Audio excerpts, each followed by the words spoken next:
When you live in a haunted apartment, you deal with a lot of different ghostly stuff. I lived in a haunted apartment for 18 years. Some things were scarier than others, but all in all, I think it was a pretty timid place when it came to ghosts. There wasn't really anything really scary, nothing trying to hurt me, none of the things you see on TV.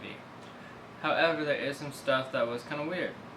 So the upstairs was always more active than downstairs. I don't know why, but there's just a lot more activity upstairs.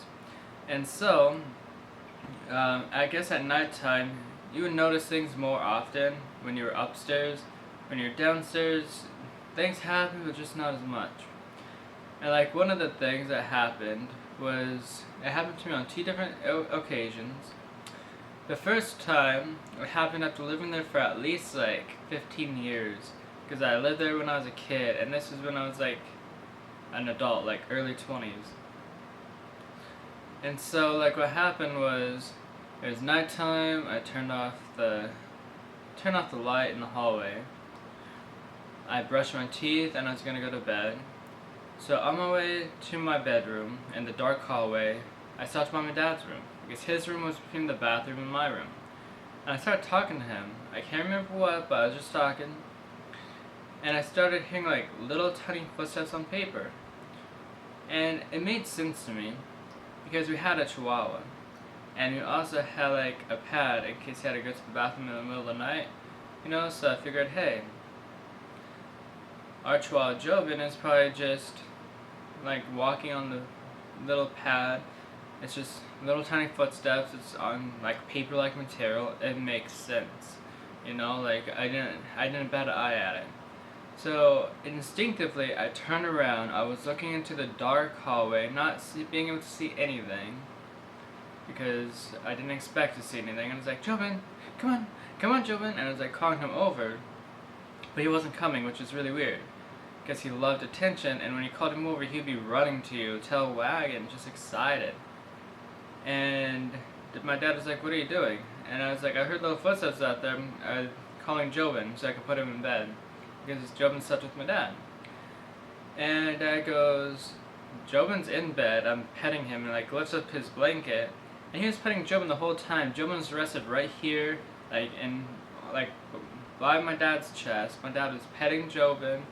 He was completely under the blankets, and I didn't even know he was in bed. So I assumed that he was out in the hallway because I heard those little tiny footsteps on what sounded like paper. They sounded really delicate, very just small, and it sounded like a kid walking around. And that did not surprise me because we have seen a shadow of a kid in our apartment. But I will talk about that in a separate video. But it was just really strange to have that happen. And the second time it happened was a couple years later, So a few years down the road, I got into staying up late to drink coffee and watch anime. And when I would go to bed, I had a routine. I would turn off the TV, I would go to the bathroom, I would brush my teeth, and then I'd go to bed.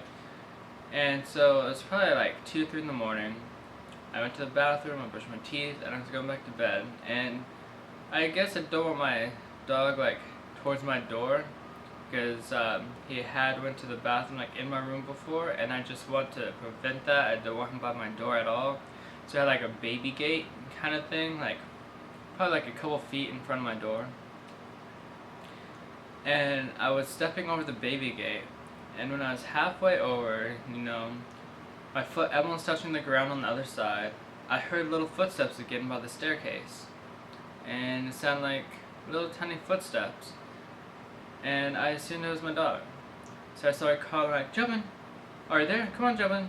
Because I was going to put him back into bed with my dad, because to know, like, the situation, like, whenever I would get up in the middle of the night, or whenever I would go to the bathroom, or brush my teeth in the middle of the whenever I left my room in the middle of the night, my dog Jobin, if he was out of bed, he would come running to me, he would beg me for pets, he would want to come into my room and hang out, he would be really excited to see me, he really wanted attention, and sometimes I left him in my room for a couple minutes before putting him into Dad's room, and putting him in Dad's bed, because Jobin can't get into Dad's bed unless someone picks him up and puts him in Dad's bed.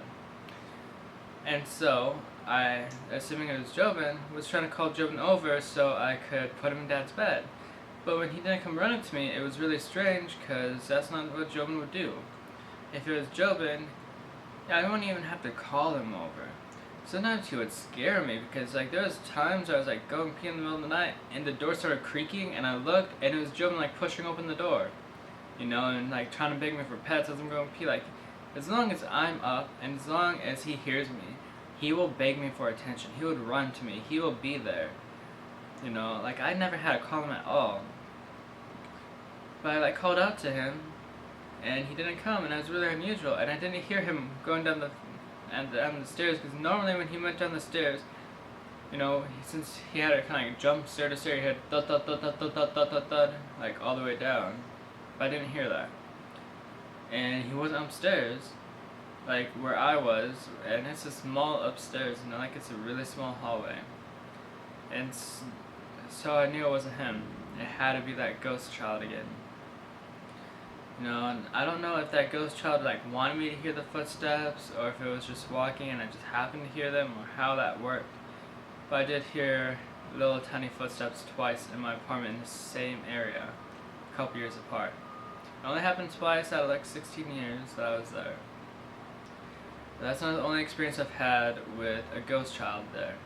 But more on that on another video. So if you want to hear about that, why don't you like this video, subscribe to my channel, let me know down in the comments below what are some of your ghost stories, or kind of just what you want me to know about ghosts, or your views about ghosts, and enjoy the rest of your day. So thank you for watching to the end of this video. I'm Passionate Loser, and if you'd like to support this channel and possibly help me support my family with writing or YouTube, you can send tips at Cash App or PayPal. You can become a Patreon if you want a monthly subscription. You can subscribe to this channel, you can like this video, you can comment down below.